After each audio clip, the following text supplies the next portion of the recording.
नमस्कार, हमारे चैनल पे आपका स्वागत है। नमस्कार। आप सभी को हमारा नमस्कार स्वीकार हो।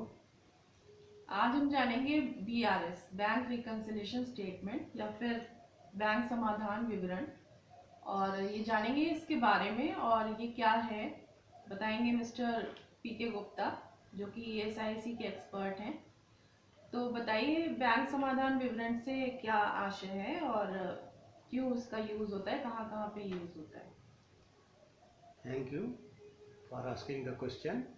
Bank reconciliation statement is a statement for telling the both balances of cash book. Cash book and passbook, both balances should be same. If there is a difference between two, you have to find out the difference and rectify the error in the cash book. It should be at par at passbook या bank statement. कोई भी जो difference आप निकालेंगे उस difference को निकालना इसलिए ज़रूरी है कि आपको ये पता होना चाहिए हमारे खाते में कितना पैसा है, ताकि आप इजीली चेक इशू कर सकें या डेबिट कार्ड का यूज़ कर सकें।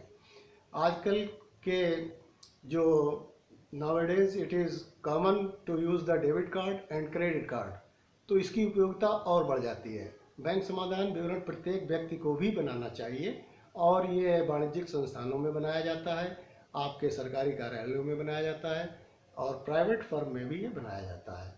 क्योंकि यदि डिफरेंस आप नहीं फाइंड आउट करेंगे तो आप ये नहीं जान पाएंगे कि हमारे खाते में बैलेंस कितना है। ओके, बैंक समाधान विवरण बनाने का क्या उद्देश्य है और क्या इसे प्रत्येक कार्यालयों में बनाया जाता है? इसे बनाने की तिथि क्या होती है?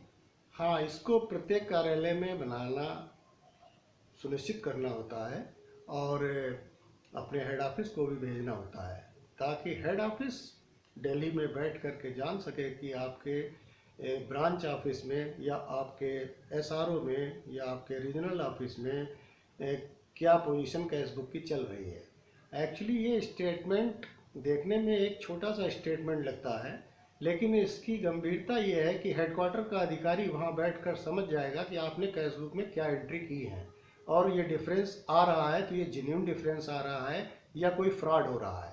ये हेडक्वार्टर दिल्ली का अधिकारी वहीं से बैठ करके इस चीज़ को फाइंड आउट कर लेता है कि आपने जो बैंक रिकंसिलिएशन बनाया है वो सही तरीके से बनाया है या गलत तरीके से बनाया है। तो इसको महीने का क्लोज होने के बाद आफ्टर 30th नेक्स्ट मंथ जो स्टार्ट होता है फर्स्ट, उसको आप बनाते हैं और इसलिए इसमें बनाने के लिए आपको 10 डेज का समय दिया जाता है। With in first every month, 1st to 10th, इसमें आपको प्रिपेयर करके अपने हेड ऑफिस को इसको भेजना होता है। ओके सर, बैंक समाधान विवरण किस प्रकार बनाया जाता है? इसकी बनाने की विधि क्या है? इसको बनाने के लिए आपने मंथ के दौरान चेक इशू किए हैं अलग अलग पार्टीज़ को, वो आप सीरियल नंबर चेक से देख लीजिए और चेक से सीरियल नंबर एक रफ कागज़ पर आप लिख लीजिए। सीरियल नंबर 1 to 100 या 150 जितने भी चेक आपने इशू किए हैं 1 तारीख से लगा करके और 31 तारीख तक during the month you have issued the cheques. अब सिंपली बैंक स्टेटमेंट लीजिए उसी मंथ का और जो उसमें डेबिट हुए हैं खर्चे उनको आप इसको टिक करते जाइए।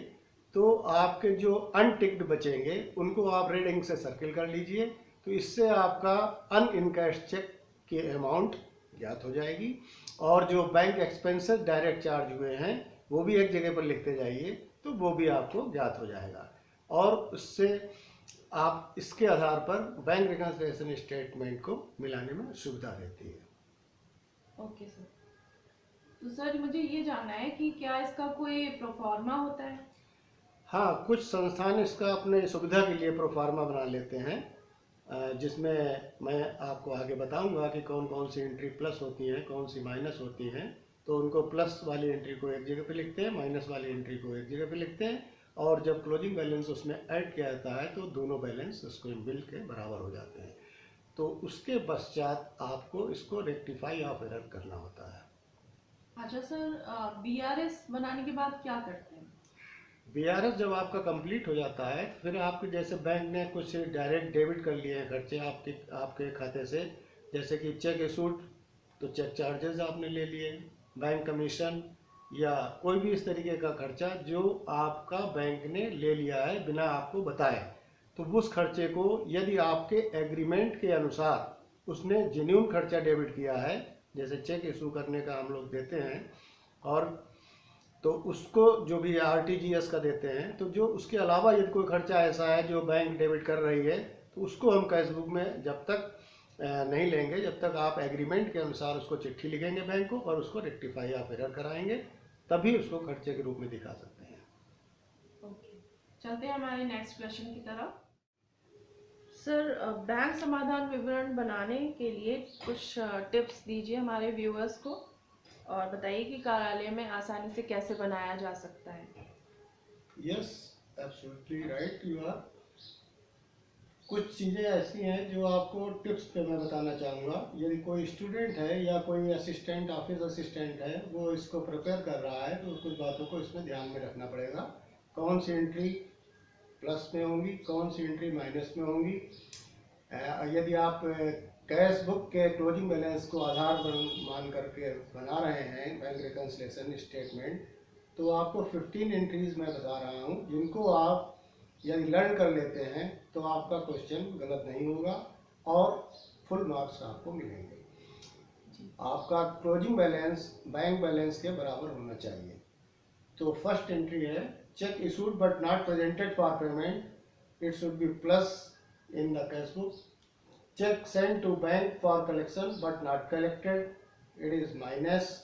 Check send to bank for collection but omitted to recorded in the cash book, plus interest allowed by bank but not entered in cash book, plus expenditure charged by bank but not entered in the cash book, minus interest on bank overdraft charged by bank but not entered in the cash book, minus check sent to bank for collection but dishonored, minus check issued but dishonored, plus direct payment made by bank under standing instructions, minus but not entered in the cash book, that is minus.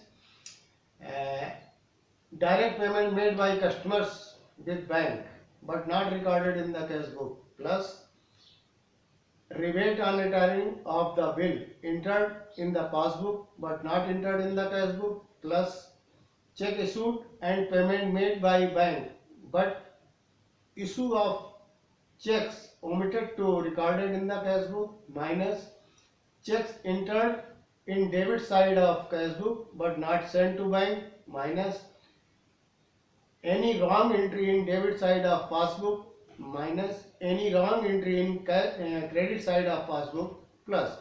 तो ये जो मैंने plus और minus आपको बताए हैं, ये cash book के क्लोजिंग बैलेंस के आधार पर हैं। यदि आप पासबुक के क्लोजिंग बैलेंस के आधार पर bank reconciliation statement BRS prepare कर रहे हैं, तो इसकी कंट्रा एंट्री होंगी। जहां पर मैंने प्लस बोला है वो माइनस हो जाएगा, और जहां पर मैंने माइनस बोला है वहां पर प्लस हो जाएगा।